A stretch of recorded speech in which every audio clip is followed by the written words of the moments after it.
Hey, why don't you divorce me? Huh? What? Well, you see, I've been seeing someone else for a while now, and I'm thinking of divorcing you and marrying her. Seeing someone else? What do you mean? Can you explain properly? Remember 6 months ago when I went to the dermatologist? I've been dating one of the nurses there. She's 25, and man, being with someone young is something else. We couldn't have a child for 2 years, but with her, bam, it happened in just 6 months. It's been 3 months already. My husband needs an organ transplant because of his illness, and I intended to keep helping him through it. Yet, despite my plans, I keep getting hit with one shocking statement after another from him. Lost in thought and confusion as I entertain various ideas, I suddenly realize something crucial. So, you started cheating on me half a year ago, before you even knew about your illness, right? Oh yeah, that's right. Anyway, a useless 30-something infertile. Time to disappear, get divorced. Until now, I never got mad at my husband no matter what he did or what happened, thinking it was because of his unstable emotions due to his illness. However, the affair started before his illness was discovered. So, the illness is irrelevant. In other words, I have every right to be angry. Well, that's too bad. So, shall we get a divorce then? But I won't yell at my husband. I've endured for his sake, and I intended to keep helping him in the future. Yet, he's having an affair with a 25-year-old nurse, and it seems she's even pregnant. Just yelling at him wouldn't be enough. I'll make sure he deeply regrets divorcing me. I'm Abigail, a 32-year-old office worker. I may be just an average person when it comes to skills and evaluations, but I do love my job, and I've been doing my best in my own way. Can we call this being dedicated to my work? I married Travis 2 years ago, and we don't have any children yet. I met Travis about 5 years ago at a gathering with mutual acquaintances. He was a friend of a friend at the time, and it was our first meeting. Abigail, what kind of job do you do? Do you have Sundays off? What do you do on your days off? Do you have any free days? Travis, are you drunk? You should ease up a bit, or getting home will be tough. Oh, excuse me, I need to step away for a moment. Around halfway through the gathering, Travis, who had been drinking, started getting too close to me. As someone who is focused on work and not interested in romance, I politely brushed him off with a smile, but when he became persistently annoying, I sought refuge in the restroom. Returning would mean dealing with him again. While looking at myself in the restroom mirror, I let out a sigh. However, in the reflection, there was also a part of me that didn't seem entirely uninterested. I've always avoided romance, so being approached so boldly like this is something I haven't experienced much. But no matter what, getting attention from the opposite sex still feels good. When I returned to my seat, Travis started talking to me again. Abigail, which days do you have off? I have Saturdays, Sundays, and holidays off, just like the calendar. We exchanged contact information, and even after the gathering, he continued to pursue me, and we ended up dating. At the gathering, I thought he was just drunk and being annoying to everyone, but it turns out he was using the alcohol as a way to talk to me. My first impression of him was terrible, but if it wasn't for his liquid courage, I probably wouldn't have ended up dating him. You never know how things will turn out in life. 3 years after we met, we got married. People were surprised that someone like me, who was so focused on work, got married, and I was surprised too. I never thought I'd get married myself.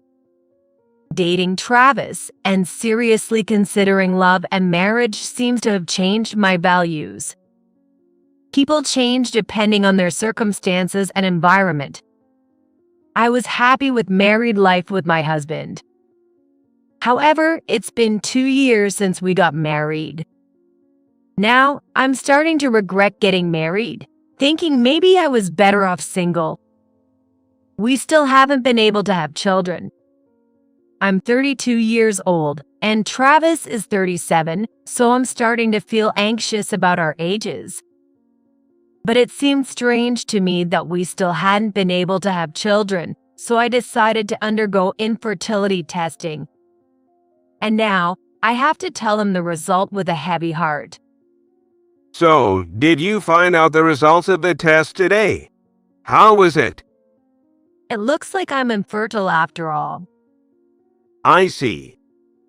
But listen, if we undergo treatment, there's about a 30% chance of success. And with repeated treatments, the chances increase. Is that so? Then we can have children, right? Feeling hopeful at my words, Travis brightens up. But now, I have to tell him something that will darken his expression again. I brighten his expression beforehand just to lessen his emotional burden, even if just a little. With a somber expression again, I deliver the sad truth. But you see, infertility treatments usually take around 2 years on average. That long, huh? As anticipated, his expression darkens once more. In 2 years, I'll be in my mid-30s and Travis will be almost 40. Of course, I still intend to persevere. But he furrows his brow, looks away, and drops his gaze to the floor with a troubled expression. Where are you going alone? Mind your own business. What I do on my days off is my business. Once Travis found out I'm infertile, he noticeably changed. He ignores me or yells when I try to talk to him. When he does initiate conversation, he only says basic things like meal, shower, or going to bed. As his attitude has changed so much, and the cause is clear, it actually feels refreshing. But there's something that bothers me no matter how much Travis ignores me or yells at me, and I make sure to persistently bring it up to him. You seem to be scratching again. Did you go to the hospital? Shut up. You don't need to say unnecessary things. As usual, I get yelled at. But I watch Travis scratching his belly with concern. Lately, he's been itching all over his body. If it's an illness, it's best to find out as soon as possible. Since I've experienced it myself, I keep telling Travis to go to the hospital, but he becomes stubborn when I tell him to. So Travis doesn't go to the hospital and just endures the itching unnecessarily. And the itching doesn't go away on its own, it only gets worse over time. You're scratching so much. Wouldn't it be better to go to the hospital? Yeah, maybe this seems kind of weird. Unusually, Travis responds properly to my words and agrees to go. It seems like he's reached the limit of his itching. When Travis returned from the dermatologist, he seemed unusually cheerful.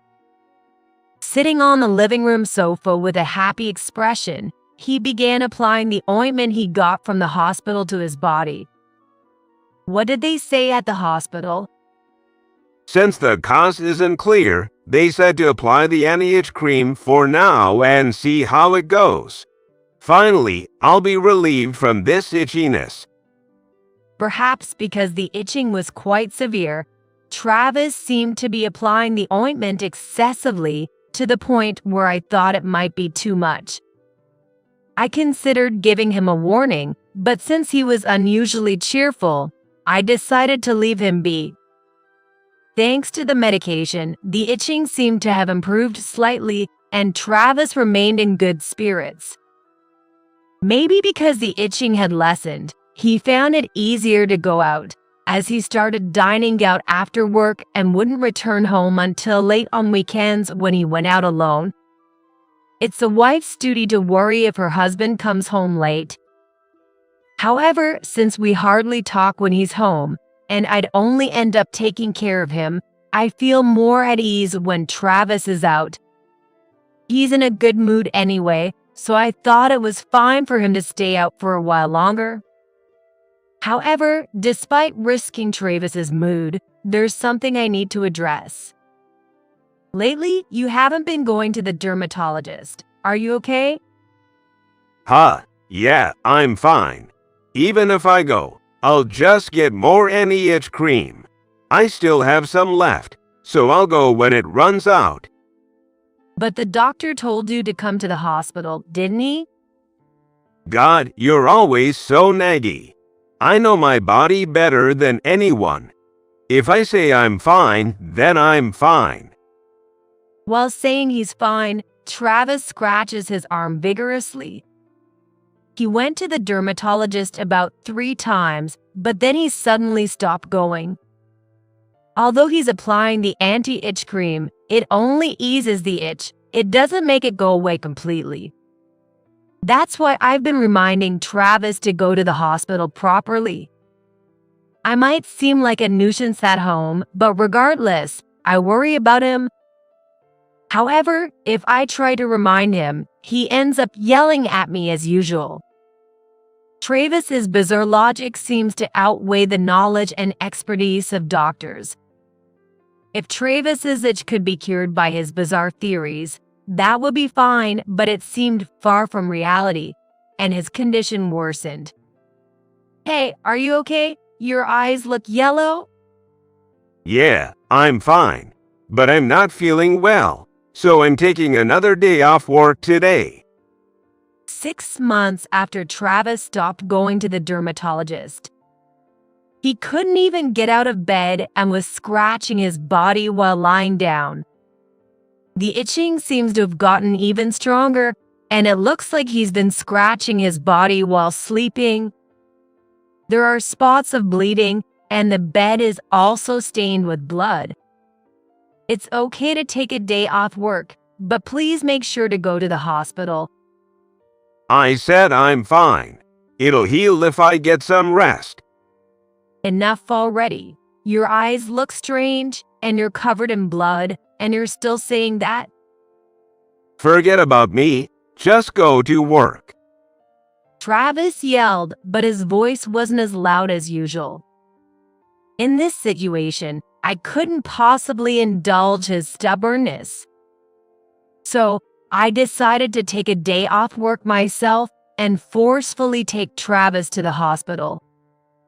Refusing to go to the hospital out of stubbornness, I left him lying down for the time being and prepared to head to the hospital. When I returned to the bedroom after about 10 minutes, it seemed like he had been on the phone with his company as he was holding his smartphone in his hand. Hey, are you ready to change? We're going to the hospital. Yeah, sorry about that. Perhaps someone from his company had advised him to go to the hospital over the phone. Travis seemed unusually compliant compared to before. Since that worked better for me, I didn't say anything and just took him to the hospital in the car. After undergoing tests at the hospital, Travis was diagnosed with primary biliary cholangitis. It's a condition where the bile ducts inside the liver break down and stop functioning properly. In the early stages, simply taking medication allows for a normal life, but if the disease progresses, the same treatment as for cirrhosis of the liver is required. Of course, Travis ended up receiving treatment for cirrhosis of the liver. If he had been going to the dermatologist regularly, the doctor might have noticed something at some point and referred him to a major hospital. Therefore, it's not unreasonable to say that his delayed diagnosis was his own fault. Travis, upon hearing from the doctor that he had a serious illness, sat there staring at the floor in a daze. Since it seemed like the doctor's words weren't getting through to him anymore, I made sure to listen carefully in his place. And then I was told something even more shocking. If treatment for cirrhosis of the liver doesn't show any improvement, a liver transplant is necessary, and without that surgery, it's a matter of life and death. Travis and I, both feeling overwhelmed by the reality we wanted to avoid, returned home feeling disoriented. It'll be okay, I'm sure. A donor will be found soon. Stop trying to comfort me. My illness, unlike your infertility, is life-threatening, and finding a donor won't be easy. Travis replied sharply, his voice now low, exuding considerable intimidation. His eyes had become sharp, too, glaring at me as I tried to offer words of encouragement. Travis was left to wait for a donor while undergoing outpatient treatment. As he said, finding a donor wouldn't be easy. The number of registered donors is small, and it seems that many donors are not found. The only consolation is that the liver he'll be transplanting is still one of the more frequently transplanted ones. In a less than ideal situation, he became reckless. What's this? This god-awful food. Didn't the doctor say that the yellowing around your eyes was due to cholesterol? You were told to increase your fiber intake, so it's only natural for meals to be veggie-centric. Shut up. With my time running short, how can I eat this crap? Travis swept all the dishes off the table with his arm. When I saw this happen in a drama, I thought, does anyone really do that? But now it's happening right in front of me. I gathered the pieces of the broken plates. Travis, in his desperation, quit his job and has been like this every day at home. The other day, he got angry because the TV wasn't interesting and threw the remote at the screen, breaking the TV. We went to the hospital together, and he was indifferent in front of the doctor. I see. Oh, okay then. Like a sulking child being scolded by a teacher, he doesn't listen properly, just nods along while the doctor speaks. So once again, I'll be the one to listen to the doctor's words. Considering Travis's feelings, it's understandable that he's acting out. That's why I try not to complain or scold him. However, even considering that he's ill, there are unforgivable things happening. Hey, why don't you divorce me? Huh? What? When I came home from work and was still in the middle of taking off my shoes, Travis smirked and threw the idea of divorce at me. I stopped taking off my shoes, unable to understand his thoughts. Even though the treatment for his illness will continue, does he really want a divorce from me? As I pondered, Travis explained his reasons without hesitation. The thing is, I've been seeing someone else for a while now, and I want to divorce you and marry her. What? My head was spinning more and more. He's been seeing someone else all this time? Could that be considered cheating? Unable to grasp the meaning of his words, I slowly made my way to the living room to listen to him properly. So, when you say you've been seeing someone else, what does that mean? Can you explain? Remember when I went to the dermatologist 6 months ago? I've been seeing one of the nurses there. She's 25, which is pretty amazing, right? Even though we couldn't have a kid for 2 years, I managed to get her pregnant in just 6 months. It's been 3 months already. Travis, resigned to his short life, explained everything to me.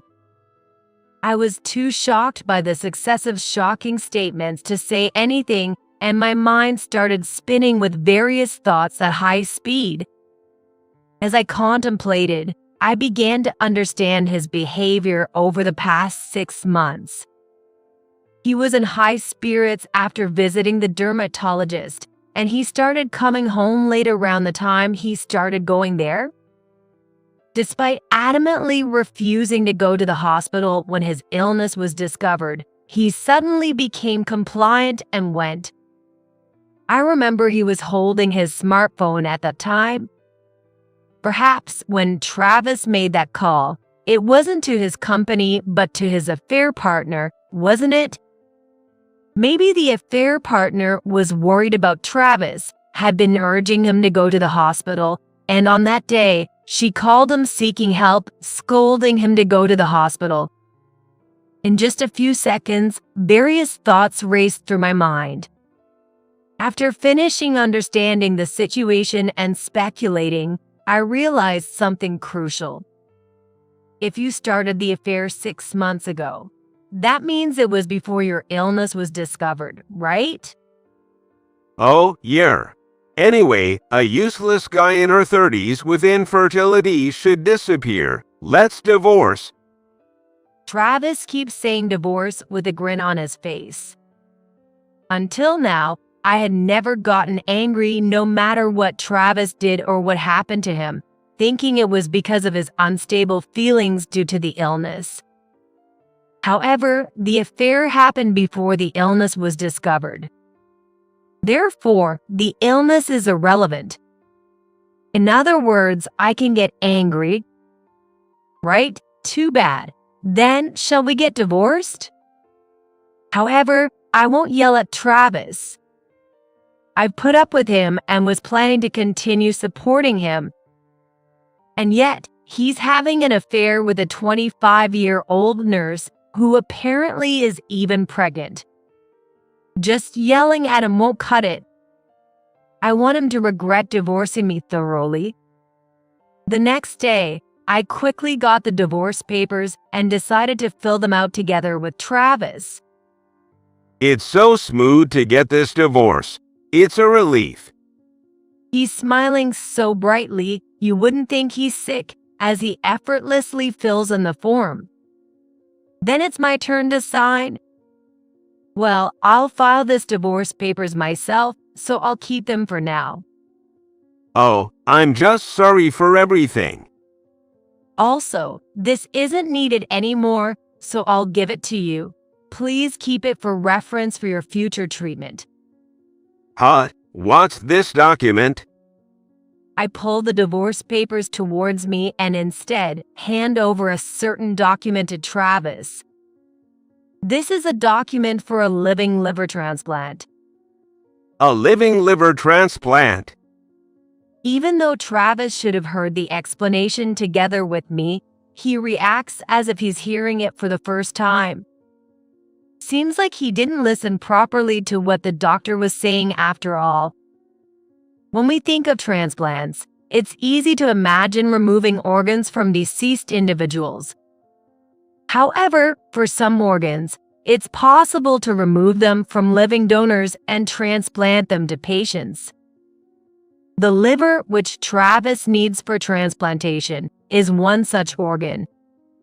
The criteria vary depending on the hospital, but it seems that it's possible if the donor is a relative within the 4th degree or a spouse, among other close relationships.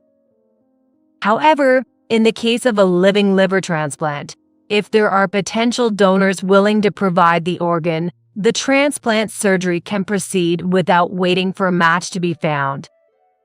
There's no need to wait until a donor is found. I've been undergoing tests on my body and liver condition to become Travis's donor. The document I placed in front of Travis is related to those tests. Why did you hide such a treatment option? I didn't exactly hide it. It's your fault for not paying attention both to what the doctor said and what I said.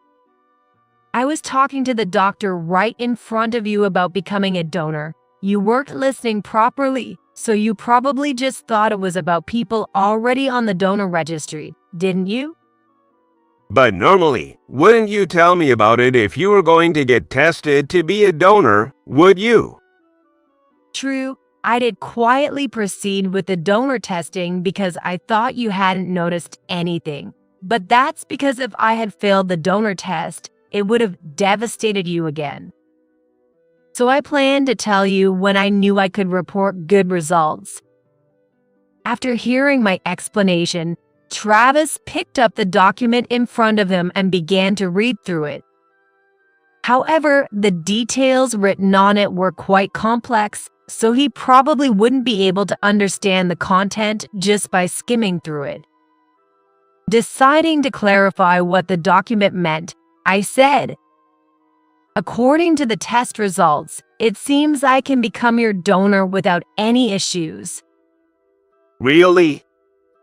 Travis brightened up upon hearing that I could be a donor. But I have to convey something that will quickly darken that expression. After that, we just need to confirm both your and my intentions. But of course, I don't want to donate organs to someone like you. Huh? Why would it turn out like that after going through the tests? Isn't it just about having the transplant surgery? I wouldn't help someone who got his mistress pregnant. Upon hearing that I wouldn't be a donor, Travis's expression clouded over. However, knowing that there was someone in front of him who could be his donor, he must have thought he couldn't miss this chance. In the next moment, he appealed to me with an expression mixed with panic and fear. If you don't become a donor, my life won't last long, you know. Are you really going to abandon a life that can be saved? You heartless person. It's quite a painful remark for something thought up on the spot. Certainly, abandoning a life that can be saved, no matter who the person is not a pleasant thing to contemplate. However, I'm not the only one who can save Travis's life. Don't say such unkind things like abandoning a life. It doesn't have to be me as the donor, does it? Yeah. Come to think of it, wives can be donors too, right? So that means even a remarried partner can be a donor. That's right. So ask that 25-year-old nurse for help. But since she's pregnant, surgery won't be possible for a while. And also, without her consent, nothing can be done. I got it. Well, if that's the case, then I don't need you anymore. I wasted my time getting anxious. Upon hearing that his mistress could also be a donor, Travis looked at me with a disdainful expression. Realizing he didn't need me anymore, he seemed to have decided he didn't need to keep me in a good mood anymore. His thinking at times like this is quite transparent. After that, Travis and I divorced and I moved out, starting to live on my own. I have some savings left and I have a job, so there's no problem with my life. But it's just like returning to the life I had before marriage. A month after the divorce, while I was focused on my work, Travis, my ex-husband, called me. I wondered if there was something related to the divorce that he needed to discuss. I beg you, please help me. You're the only one I can rely on now. The moment I answered the phone, his first words were so loud that I instinctively moved my smartphone away from my ear. He seems quite agitated. What's wrong? My supposed-to-be remarriage partner ran away from me. Seriously? I couldn't help but laugh at the unexpected turn of events. I asked her to marry me and become a donor after giving birth, but she immediately said no. Wouldn't you become a donor for your husband? That's normal. And then, what did you do after being rejected? It's a matter of life and death for me. So even after being rejected multiple times, I kept begging her wholeheartedly, but then she disappeared and I couldn't reach her. I was astonished by Travis's actions and mindset. I understand that it's a matter of life and death for him. However, there are risks for the donor too. Since it involves surgery, it can leave scars on the body, and since it involves organ donation, there's also the risk of decreased body function or even illness. No matter how much the partner is pregnant with a child and about to get married, it's not easy to simply nod along when the burden of that risk falls on a young woman of just 25 who hasn't even been together for a year. Even I, who spent 5 years dating and then married, intending to support my husband, felt a little anxious when it came to becoming a donor.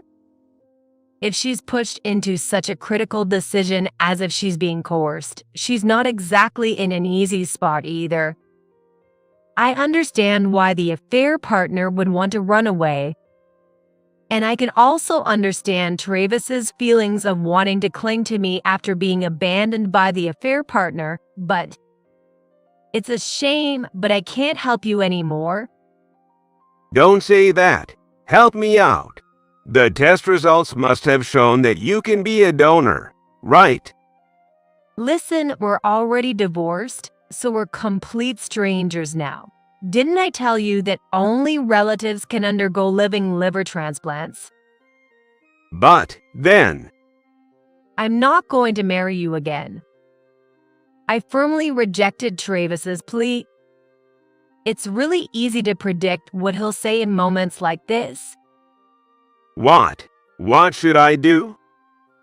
Since you don't have any siblings, it's just your parents, right? How old are your parents again?